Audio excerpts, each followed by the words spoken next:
News Talk 1070 KHMO presents On the Mark with Mark Hespin.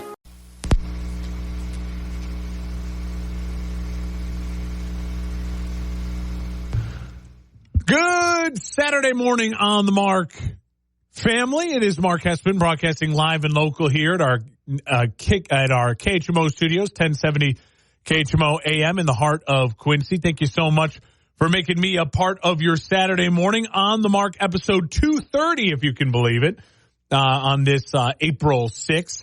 So much to get into today, but of course we are brought to you by Kunes Honda Hyundai, your number one Honda and Hyundai dealer in the Tri-State area, 221 North 36th Street in Quincy. You got to ask about that lifetime powertrain warranty, the no fear warranty on new and used vehicles. Tell them Mark sent you. The intro to the show, normally you always have the little intro going. We've done this show for 230 episodes where your listeners going, where's the intro, Mark? I had a little glitch in the system, and so I had to go without it. I'll try to make sure it gets it back for next week's show. So much to get into today. As we look ahead here on episode 230 of On the Mark, we will talk about the men's Final Four games. We will talk about the big trade in the NFL, Stephon Diggs ending up in Houston, what it means for Buffalo, what it means for Houston. This is, as I was just talking with our Facebook Live audience, as always, follow the show On the Mark KHMO on Facebook. This is the start of my yearly love for golf. I love talking about the Masters. It's one of my top 5 favorite things to talk about, the Masters. I think it's just so electric. Golf's biggest day. And so we'll do a kind of a Masters preview. Next week on the show, we'll be full on into the Masters. Who's already having a meltdown? Who's surprising us as we head into the weekend? And, of course, we will talk about that game last night to get a kick down off. As always, follow me on all social media at Mark Hespin, MarkHespn. That's X/Twitter, Instagram, and on YouTube. We're growing the YouTube channel. Shout out to everyone who's liking and subscribing to the YouTube videos. We'll keep them going as I've been doing on the Wednesday episodes. It is kind of growing and growing and growing that YouTube presence. But let's get it started. So let's jump right into it. Hespin headline number 1, UConn and Iowa, a game that will live in infamy. Hespin's headlines on the Mark. Was it a foul? Was it not a foul? What happened? It was chaos. It was chaos, and it was what makes sports great. I will say this. I don't remember a time in my life that there was so much excitement about women's basketball. Now, there's been plenty of excitement about women's sports. Don't give me the whole, this is the most excited we've ever been about women's sports, because, I mean, let's be honest, like the women's Olympic gymnastics teams, with Gabby Douglas and then Simone Biles. I mean, huge ratings, huge megastars. We've had other big Olympic moments for women as well. Katie Ledecky, the swimmer, breaking all kinds of records as a female Michael Phelps. We've had, U.S. women's soccer and Megan Rapinoe and Carly Lloyd and, Mia Hamm and ripping the jersey off. There has been big moments in women's sports in my lifetime. But this is probably, when I look at it in totality, the biggest stretch of most talked about, impactful that women's basketball has ever been. And what we got to watch with Iowa versus LSU earlier in the week, and then what we got to watch last night with Iowa versus UConn and Paige Beckers versus Caitlin Clark. And now we get a setup of Caitlin Clark, the sport's biggest star, versus South Carolina, the sport's best team.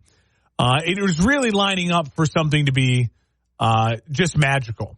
And what I loved so much about that game last night was it had everything. UConn up big early, had a 12-point lead at one point in time. Iowa clawing back with a really explosive start to the third quarter. And then a fourth quarter that was back and forth.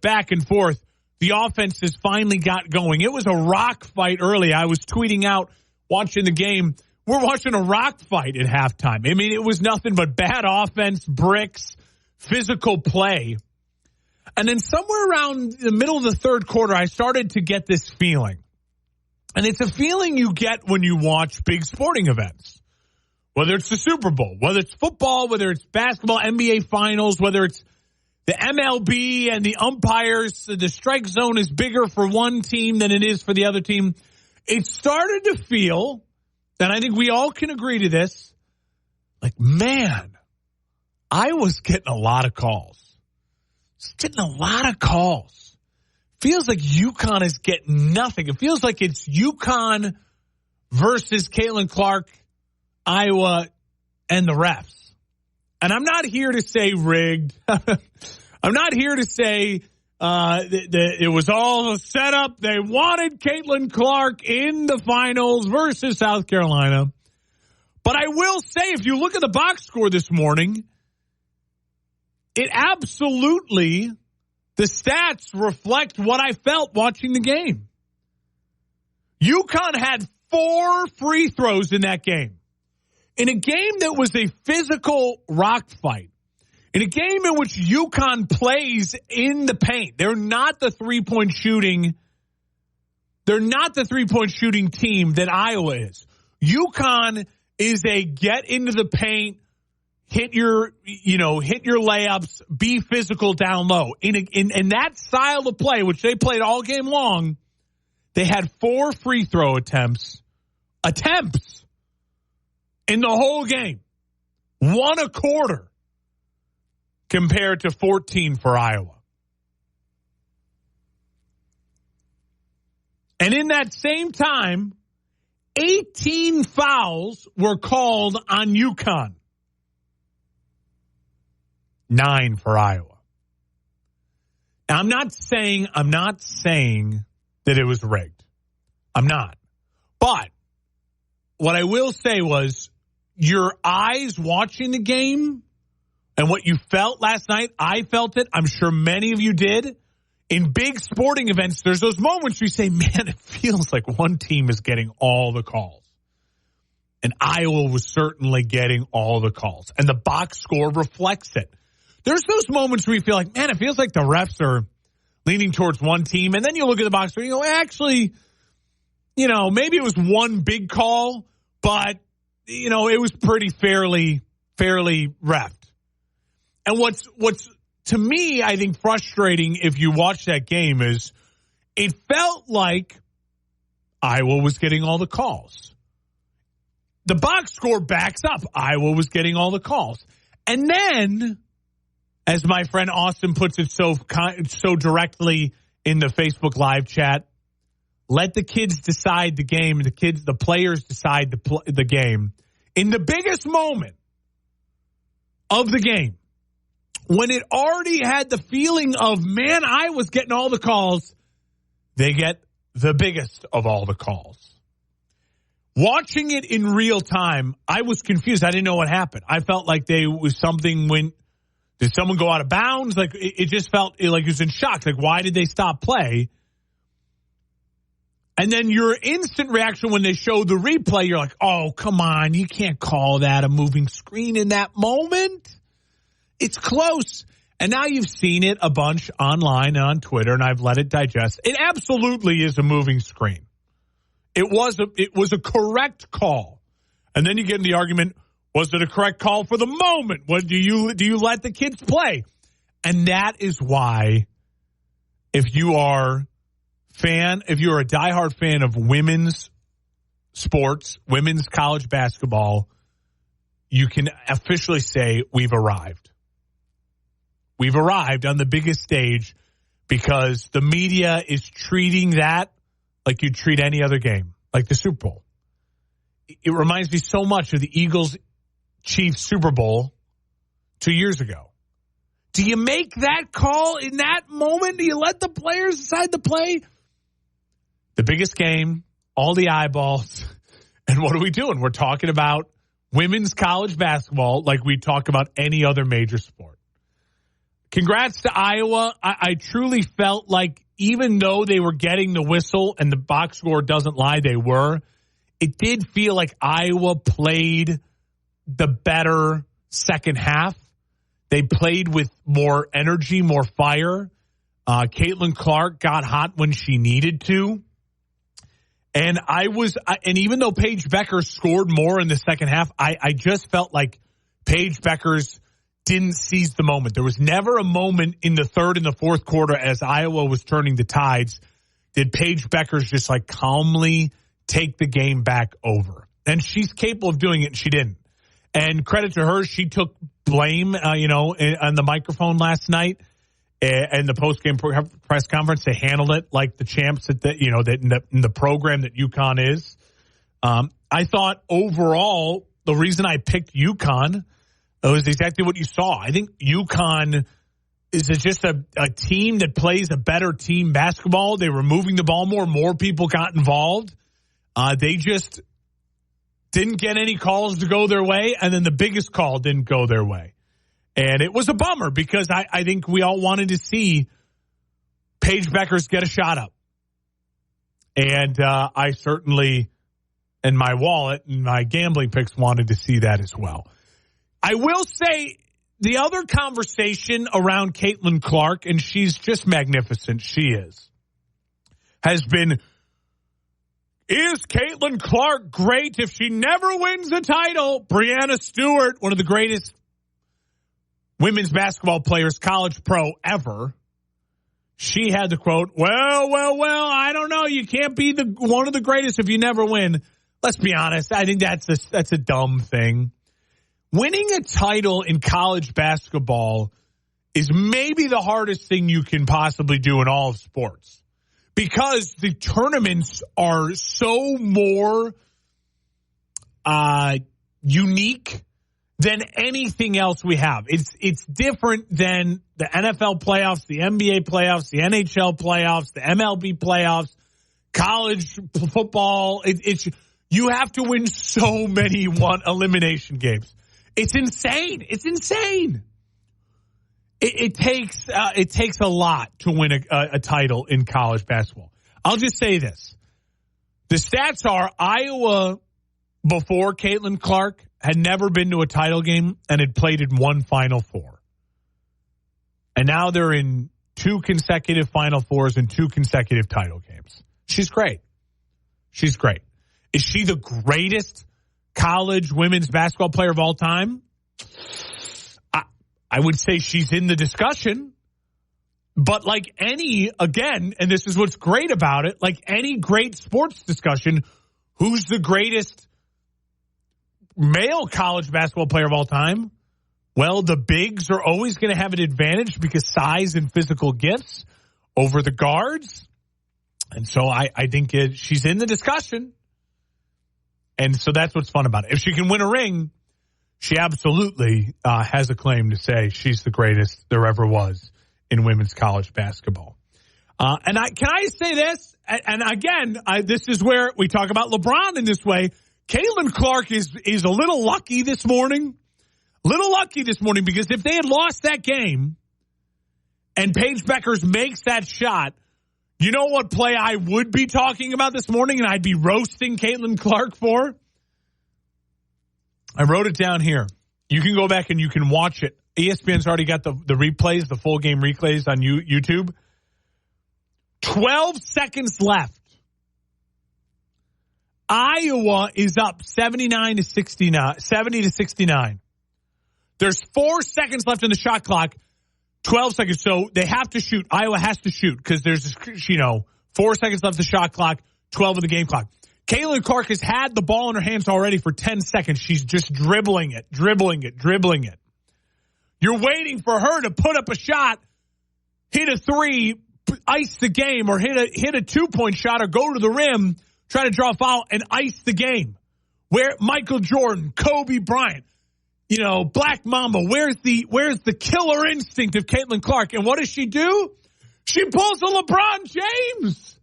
She passes the ball to her teammate, 45 Stolke, with 4 seconds left in the shot clock. Stolke then passes it, turnover, and that sets up UConn getting the shot. So Caitlin Clark got bailed out.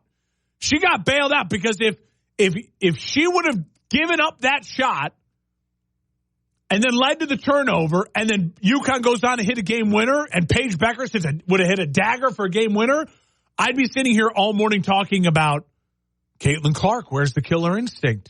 This is your moment. The lights are bright. So she got bailed out a little bit. And I'll just say this. I love Caitlin Clark. She's phenomenal, but that's a bad look. I mean, I was sitting there at the bar going, all right, Caitlin Clark, here you go. You have your Kobe Bryant moment. You have your Michael Jordan moment. Go hit a dagger, win this game, put it on ice. And she passed the ball. She pulled a LeBron James. She passed the ball. So she has a chance now. She has a chance to put all the naysayers down. If Caitlin Clark can take down South Carolina, well, then she'll certainly have earned the title of, in the discussion of greatest of all time. You're listening on the Mark News Talk 1070 KHMO, the KHMO app. When we come back, we'll talk the men's Final Four. I'll make my picks for NC State, Purdue, and UConn versus Bama. How each team can win each game. We're live and local in America's News Talk 1070 KHMO and the KHMO app. It's on the Mark. Smiles are powerful. They spread joy, laughter, and hope. But not everyone gets a fair chance at a smile. Every 3 minutes, a baby is born with a cleft, making it difficult to talk, hear, eat, and even breathe. In America, most children with clefts receive immediate care, but others around the world may never have access to the surgery they need to thrive. Smile Train is changing that. As the world's largest cleft charity, our sustainable model has sponsored more than 1.5 million smiles. We offer training and financial support to local medical professionals so they can provide life-changing surgery and other essential services at no cost to families. It's important to see these children, to hear the difference that we make. And for me, being born with a cleft lip and palate, knowing what they went through is so life-changing for me. Help us change the world one smile at a time. To learn more, visit smiletrain.org/learn. Veterans, plan ahead to ensure your loved ones are protected at the end of your life. Include a copy of your discharge papers with your will. Apply for VA life insurance. Write your healthcare decisions in a living will. Review survivor's benefits.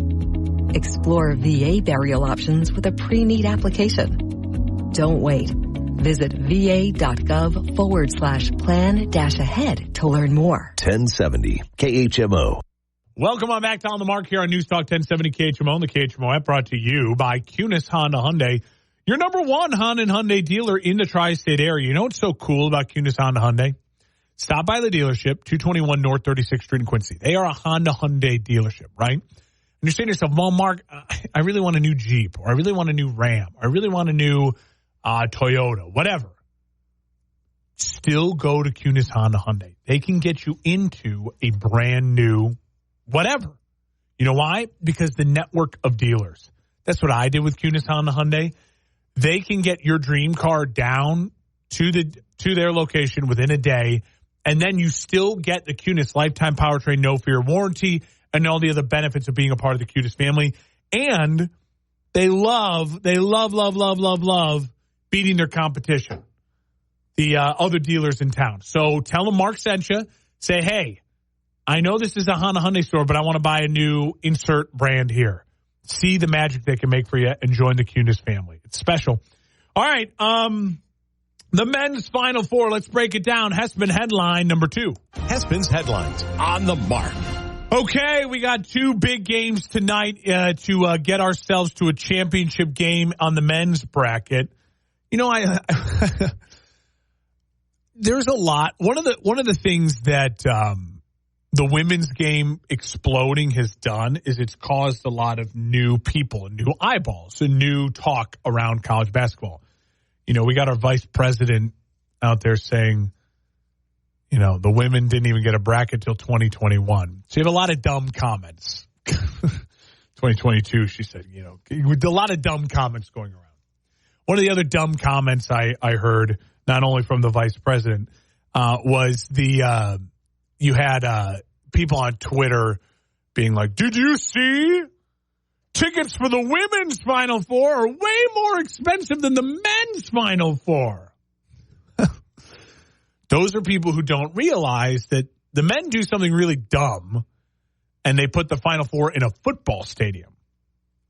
And the women do something really smart, and they put the Final Four in a basketball stadium.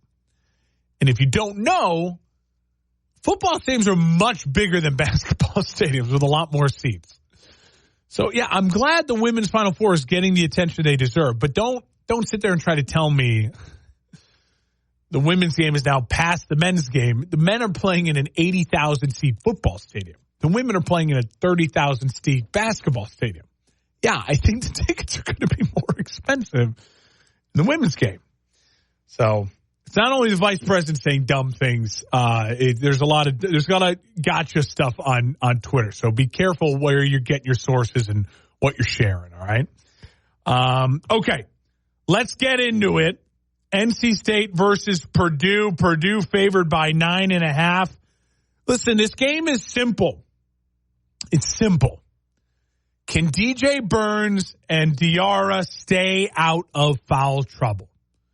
If Diarra and DJ Burns can stay out of foul trouble and just be big like they are and just stay in Zach Edey's face and not let him go for 40 like Tennessee let him go for, well, then NC State can absolutely hang with Purdue. Because as we see with Purdue, they play tight, and their guards, Smith, Lawyer, Jones, they didn't show up versus Tennessee, and they forced it into Zach Edey. So if Burns and Diarra can play big without fouling, then this will be a 5-point game. And if it's a 5-point game, it's anyone's game. I really think the play here is NC State minus 9.5. I love that line for NC State. I absolutely think NC State can hang with Purdue in that 9.5. Will Purdue end up winning? I think probably, yeah, because I think Zach Edey's that good, and I think he'll get the whistle like we saw against Tennessee. He's going to live at the foul line, and he's a 70% free throw shooter. And if you're a big and you can hit 3 out of 4, and if you're going to the foul line as many times as he is, I think he's going to get to the line enough to make a difference. But I think that NC State can absolutely play with the confidence and play with the house money they're playing with now to keep this game within 9.5. Would it shock me if NC State won? Absolutely not. Because Purdue plays tight. And when Purdue gets tight, they force the ball into Zach Edey, and then Lawyer and Smith and Jones just stand around. They're really good guards, and they just end up doing nothing. And so NC State, can they keep the pressure? Can DJ Burns, put some spin moves on? Can the vending machine play? I think he can. I think it's going to be the more fun game to watch today as far as drama and competitiveness, because I do think Purdue will be tight. I think NC State will come out, play with house money. They'll play loose. I think in the end, Purdue survives. And it wouldn't shock me if, again, you're going to see a ton of free throw disparity. But I like Purdue to win. But the betting, the gambling, I've already placed my bet. I shared it on. I'll share it on Twitter/X today. I like NC State plus 9.5. But I do think Purdue ends up winning. Can they get something? Can Lawyer, can Jones, can Smith, can the guards for Purdue, can one of them get to 20 points and help out Zach Edey and be aggressive? If they can, it'll be easier for Purdue. Purdue will, if the guards come out aggressive, it'll take the pressure off of Edey, and it'll free up things for Purdue. So that'll be the key to watch out for early. It'll definitely be the key. And if Diarra and Burns Jr. can get to halftime and each of them have 2 or less fouls, that'll be huge. That'll be huge for NC State. So those are the trends to look out for in that game. Excuse me. Now, as far as UConn versus Bama goes, it's not David versus Goliath. It's not. Alabama's a great program. They were the number 1 team in the country last year. At 12 months ago, they went into the tournament as the number 1 overall seed. What's crazy is you could argue this is a less talented team, but it's a better team. because of the guards of Sears and Estrada, what UConn needs to do is to not play tight and to play big. If UConn just focuses on their game and they play big through Karaban and Klingon, all they need to do is play a B, C+, B-, B+ or better game, and they'll be fine. Will they cover the 11.5? I don't know. That's a big number, especially against a really good three-point shooting team like Alabama. For Alabama to win, they're going to need to jack up 33s, and they're going to need to hit 15 of them or more. So I think I think for Bama, if you're watching this game and you're trying to figure out early on what's going to go down, you're going to live bet this game. If Alabama's hitting threes and hitting threes early, and if Klingon and Karaban get a little bit of foul trouble, then you can maybe see UConn get tight and be in a little bit of like, we haven't experienced this in over 2 years. So if that doesn't happen, I don't see another path for Bama to win, right? UConn can win in a bunch of different ways. The way that Alabama wins this game is 30 or more threes, and they hit 50 or more % of them. That's the way. So we'll know early on in this game. I think that UConn wins. I think they end up winning fairly easily. I don't know if they cover the 11. I'll just take UConn money line. But that 11.5 is scary, especially for like Alabama's not going to be out of this game at all. Like they're just too good of a 3-point shooting game to just be out of it. Now I thought that about Illinois, and UConn destroyed them too. So we won't know with UConn because they're just so good until you watch it. Take UConn money line, take NC State plus 9.5, make some money today. That's what I'm doing, and I'll tweet it out. I think we're going to get a final of UConn Purdue, and I believe in my heart of hearts that is the best thing for the sport. Like that's the best thing for the sport, UConn Purdue, because we're going to get to watch the best team versus the best player. Just like we're getting to watch in the women's game, the best team versus the best player. And that's always a fun, easy thing to talk about. And if it's the best team versus the best player, I'm going to take UConn. Like, percentage-wise of who's going to win this thing, I would go UConn, Purdue, NC State, Bama.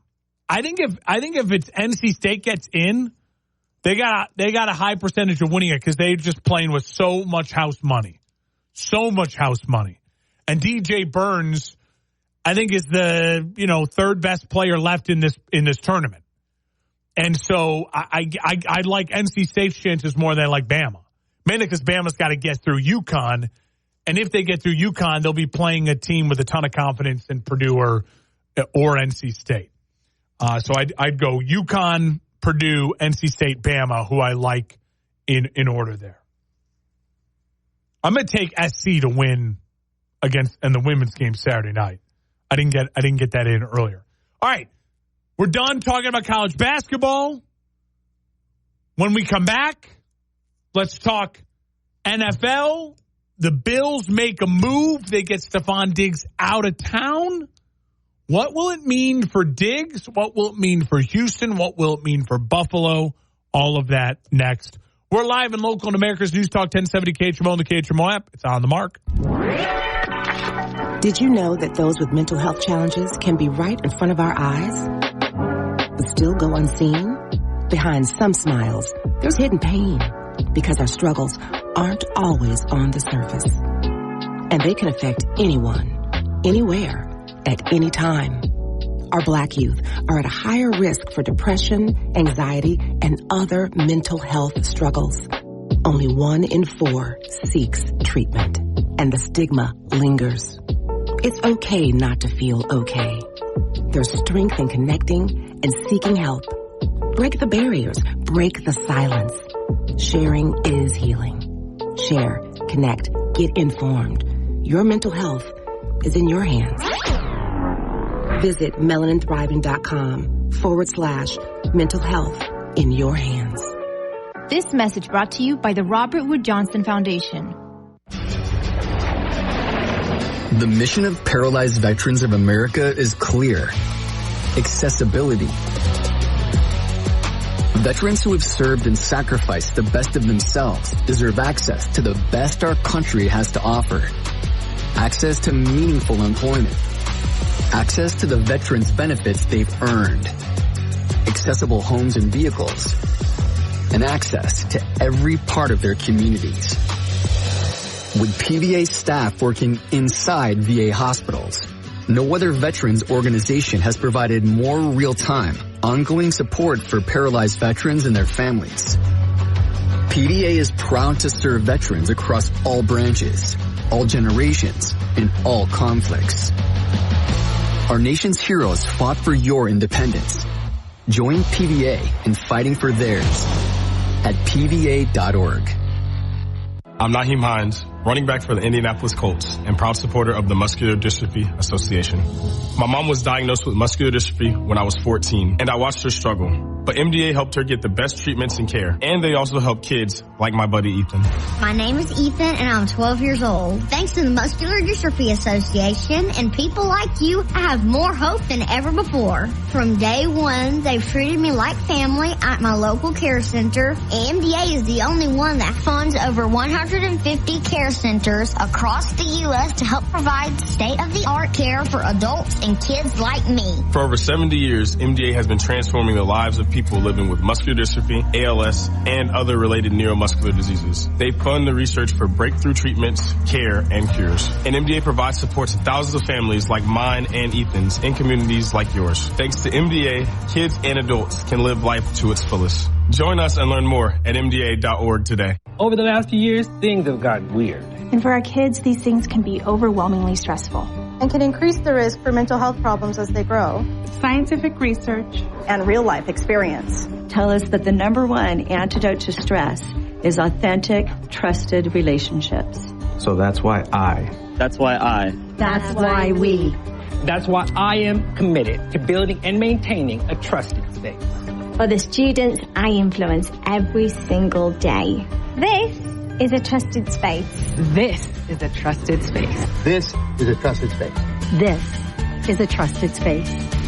Access free films and resources to build trusted spaces in your schools and communities at atrustedspace.org. Here's your weatherology forecast from the News Talk 1070 KHMO Weather Center. Bright sunshine today with highs around 59. Winds out of the southeast 10 to 15 miles per hour. Cloudy skies expected tonight. Thunderstorms likely. Lows dip down to about 45.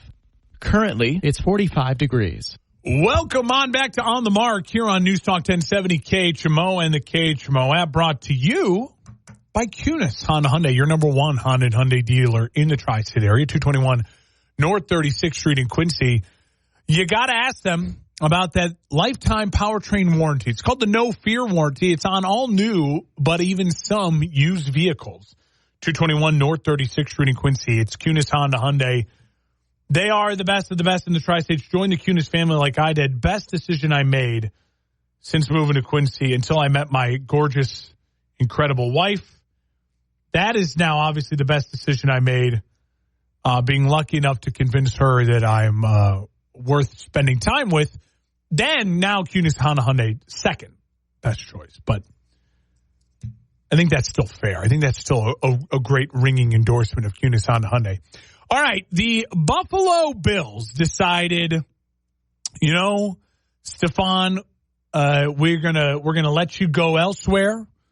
You seem to be a little unhappy, and we're gonna get something back in change in return for you. And I think they did a good job of selling, still striking while the iron was somewhat hot, getting a second rounder for Stephon Diggs in next year's draft, trading him down to Houston.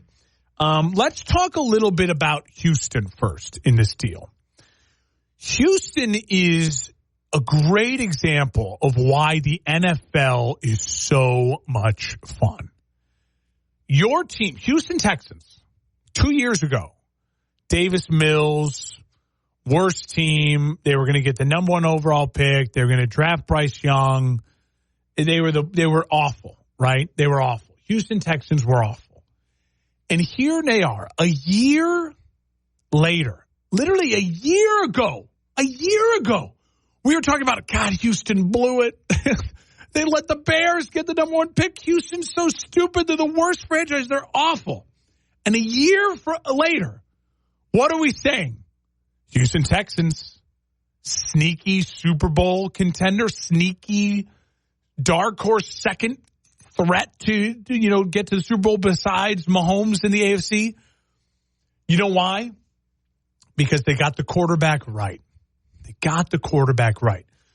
And because Houston got the quarterback right, C.J. Stroud led them to the playoffs, to the second round of the playoffs. And then they were able to look at their roster and go, wait a minute. We're a Stephon Diggs away from legit being a real thorn in the side of Mahomes, of Jackson, of Allen, and now there's no reason why we shouldn't be considered the AFC South favorites and a legit threat to make it to a Super Bowl or an AFC title game. And so I love that for them. And what I love even more for Houston, is they smartly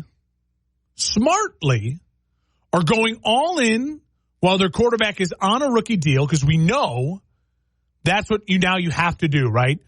Before you pay the guy the $200 million guaranteed, you got to try to maximize the rest of the roster. And not only that, they're taking a player who's become now kind of a locker room issue guy, but at his peak is still a top 10 wide receiver talent in the league. And those guys are hard to find. I mean, we talk about wide receivers being a dime a dozen in the draft. We'll talk about that in a second for Buffalo, and they are. But at his peak, Stephon Diggs is still a top 10 wide receiver, right? But his locker room issues are what made him, be expendable. And so Houston says, we're going to maximize Stephon Diggs because we're going to void the rest of his contract, pay him more, and now we get 1 year of Diggs in a prove-it year, because Diggs is going to want a contract. He's going to buy in. He's going to be all in. And so now Houston can say to themselves, we're going to get the best version of Diggs in a 1-year deal at the very end of his prime. And if he's so good, we can keep him here and decide to retain him, or we can let him go be someone else's headache somewhere else.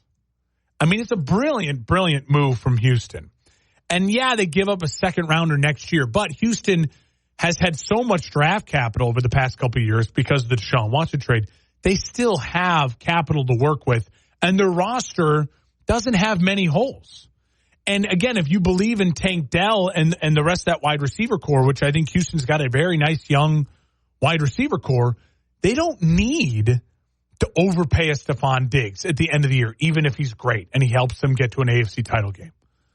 Let him walk and go get yourself a wide receiver, a young wide receiver in the draft, or bring in another veteran wide receiver on a 1 or 2 year short-term deal. They're always going to be out there. So it's a great, great move for Houston. What is Houston's ceiling? Well, I think Houston this morning is the favorite in the AFC South. I think Houston this morning is absolutely a top 5 team in the AFC. And I think Houston's ceiling is an AFC title game. I don't think their ceiling is a Super Bowl. I just don't see it, because I don't think there is anyone ceiling in the AFC that is Super Bowl besides the Kansas City Chiefs. We are fully in the I will not pick anyone to go to the AFC go to the Super Bowl in the AFC that's not the Chiefs. That's all I'm picking until the season begins to actually start seeing how things shake out. You will hear no offseason prediction from me of Super Bowl possibilities for the AFC except for the Chiefs. Now, the NFC is a different story, right? The NFC is I think Detroit, I think San Francisco, I think Philadelphia, I think you could throw in Green Bay. I think there's multiple teams I could be like, oh, no, they could be in the Super Bowl. The Rams, I think they could be in the Super Bowl. But in the AFC, there's only one team I think can actually be in the Super Bowl, and that's the Kansas City Chiefs. Now, let's talk about the Bills. The wide receiver core for the Bills is currently Curtis Samuel, Khalil Shakir, something named Andy Isabella, and a guy named Justin Shorter. But listen, they have a very, very nice tight end in Dalton Kincaid. They have an improving offensive line that we like a lot. A young running back in James Cook, who I think very highly of. And their defense is still a very, very solid and very strong.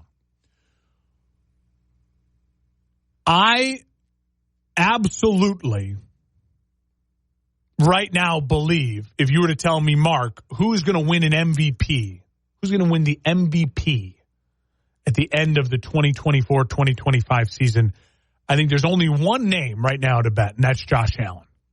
This is officially the Josh Allen MVP year, right? Because Buffalo is going to add a wide receiver in the draft. They'll find a guy. They'll probably bring in a veteran too. There's other names out there. They're probably not done wheeling and dealing. And we'll be able to say, look what Josh Allen did. I mean, he lost his best weapon, and then with these young guys and some other people, and look what Josh Allen did. And if you're Buffalo, you found something late in the year last year when you went on that run to make the playoffs. Because remember, Buffalo was left for dead. But they found something late in the year to make that playoff run. And what was it? It was running the football. It was kind of a power offense. I think they're going to lean into that more, right? With this offensive coordinator. Remember, they got rid of Ken Dorsey and they reworked the offense. I think they're going to lean into that more. And Buffalo's got some maneuverability in the draft. They need to get younger, and they need to just say, hey, Josh, look what Mahomes did last year, okay? You got Kincaid. We're going to get you a young wide receiver like the Chiefs did with Mahomes. They got him Rashid Rice, and that's a whole other story, Rashid Rice. So I think Josh Allen is right now my favorite to win the MVP, and I think that Houston is, to me, the third best team in the AFC, the third team I would trust to make a Super Bowl if I had to, behind Chiefs, Bengals, Houston. When we come back, I know I slipped the Bengals in there, and everyone's like, Bengals? Yeah, Joe Burrow, I've seen him make it. I've seen him do it. When we come back, we get to start talking about one of my favorite things that I only get to talk about for like 2 weeks. I love talking about it. So we are in a preview of the Masters. Let's talk golf's biggest weekend coming up next. We're live and local in America's News Talk 1070 KHMO, the KHMO app. It's on the mark. Sometimes I just cannot believe all the storms we've gone through here. I can only hope that we'll be able to leave this house to you one day, baby. You're our legacy. Planning for these disasters will make sure we're safe, and is the best way to protect that legacy. You know what? We should make an emergency communication plan. That way we're ready this year. At my dorm, we have emergency kits for earthquakes and wildfires, but I'm sure there's something more local. I can send you with the link. Okay. Smart.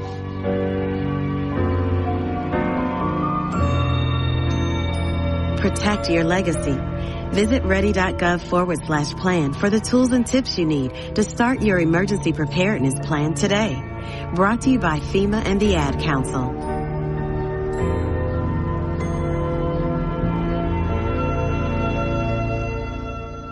Chronic pain gets in life's way. But now you can fight back with Chronic Strength using the Vim app from the Arthritis Foundation. You'll find tips and tools to help you manage your chronic pain, set achievable goals, and be a part of a community that offers support. With the Arthritis Foundation's free Vim app, you'll take back what chronic pain has taken away. Download Vim at arthritis.org/Vim. That's arthritis.org/VIM. 1070 KHMO. Welcome on back to On the Mark. You're on News Talk 1070 KHMO on the KHMO app. Sorry there, I was talking to my Facebook Live audience. You should follow the show on the Mark KHMO on Facebook, and so I lost track of time there. We are wrapping up the show here on America's News Talk 1070 KHMO and the KHMO app, brought to you by Kunis Honda Hyundai. Ask about that lifetime powertrain. No fear. Warranty on new and used vehicles. Tell them Mark sent you. 221 North 36th Street in Quincy. Wrapping up on the Mark, episode 230, broadcasting live and local in our KHMO studios here in the heart of Quincy. Got a couple minutes left, and I get to talk about the Masters. So when I talk about the Masters, I always like to kind of put it into historical context, because the Masters is all about history. Golf, what is so special about golf, and I was just saying this to my Facebook audience, is that golf has one tournament every year. It never changes. It's in the same spot, and it matters. It's like the Daytona 500, right? It hasn't changed, and it matters. And I love that, because you can always historically kind of rate your game versus the greatest of all time in this one spot. You know, Jack Nicklaus, 6 Masters. Tiger Woods, 5 Masters wins. Arnold Palmer got 7 majors, but it's the 4 Masters that really makes him so special. And what I want to talk about here is, you know, the pressure. Scotty Scheffler, he's the favorite, plus 550 going to the Masters. You know, Scotty Scheffler is the best golfer on the planet, but he's only got 1 major, and that is that 2022 Masters. So, you know, we're in the kind of Scotty Scheffler era where he's the top dog. But, you know, it's Brooks Koepka who's got the 5 total, but he's got no green jacket. And that's going to be a fascinating storyline. It's Rory McIlroy, who's the other, you know, high major total winner of this era, 4 total, but he's got no green jacket. Colin Morikawa, Justin Thomas, JT, they both each have 2 total major wins, but they got no green jacket. Justin Rose, Jason Day, Bryson DeChambeau, Matt Fitzpatrick, Cam Smith, Brian Harman. They all have majors to their name. Great golfers, but no green jacket. Scotty's in that list with Spieth, with DJ, with Rahm, with Patrick Reed, with Matsuyama, that they've won a major and they have a green jacket, whether, you know, it's Reed, Scotty, and Matsuyama, who their only win is a green jacket. And, you know, Spieth, he's got 3 total majors, including a green jacket. DJ, 2, including a green jacket, and Rahm, 2, including a green jacket. And what's so great about golf, you know, when you talk about the totals, you know, it's that 18 for Jack Nicklaus, 15 for Tiger, Walter Hagen, 11 total majors. You know, but what Brooks Koepka's done now with getting that 5 and separating into 5, there's only 15 dudes who've won 5 or more. I mean, you're an extremely rarefied air. If Brooks can get into 6, he now puts himself in that top 10, you know, range with Phil, with Nick Faldo, with Bobby Jones. Arnold Palmer has 7. So it's a big, big tournament for Brooks Koepka. I like Brooks Koepka this weekend. Can Rory finally get his green jacket? These are great storylines, fascinating storylines to talk about. Can Justin Thomas, can Colin Morikawa get their green jackets? They're great golfers in this generation. Can Jon Rahm and the other live guys, DJ, you know, can they show up and prove that the live guys still can hang, you know, the most prestigious golf course on the planet? Can Justin Rose, Jason Day, can they finally get a green jacket? It's a lot of great storylines, and it's the best of the best. Can Tiger's back. He's prepped for the Masters. This is really, to me, there's no other major Tiger can win. He's done winning majors unless you're talking about green jackets. And if Tiger can get a 6 green jacket and tie Jack and get to 16, and do it again after all these injuries, all of that, the pain, the ups and downs. It's fascinating. It's going to be fascinating to watch. I always put money on my 3 favorite golfers. That's Brooks Koepka, Colin Morikawa, and Hideki Matsuyama. So I'm going to bet those three guys to win. I refuse to think Rory McIlroy will ever win 5. I refuse to think he'll win a green jacket until I see it. It's my yearly reminder to you all. Rory is just a choke artist on the biggest stages. He hasn't won one. Rory McIlroy hasn't won a major. Gosh, how many years has it been for? It's in 10 years. It's been a decade for Rory. He won 4 in such a quick span. But, Rory, even though he has, 2 PGAs, 1 U.S. Open and 1 Open, missing that green jacket. If Rory can get a green jacket this weekend, that would be a gigantic storyline for golf. I'd love to see it. I'd love to root for it. I just don't think he could do it because it's been a decade of choking. And if Brooks can get to 6, that's a great story for golf. If Jon Rahm goes to LIV and can get another green jacket, that's a great story for golf. If any of the LIV guys, the big name LIV guys, DJ, Jon Rahm, Phil, if any of them can win a green jacket, that's a great story. If Tiger wins, that's the best story. If you had to rank in storylines, it would go Tiger, Rory, Brooks, then probably Scotty and Jon Rahm around there to round out the top 5 is those are the best storylines. The worst storyline, of course, is some no-name guy winning his first. You want to see guys who already have a major win their first. So like a JT, a Morikawa, Justin Rose, Jason Day. Those would be great stories. Brian Harman. And then, Tiger's going to deflate it all. Enjoy it. Enjoy the games today. We'll talk to you next week.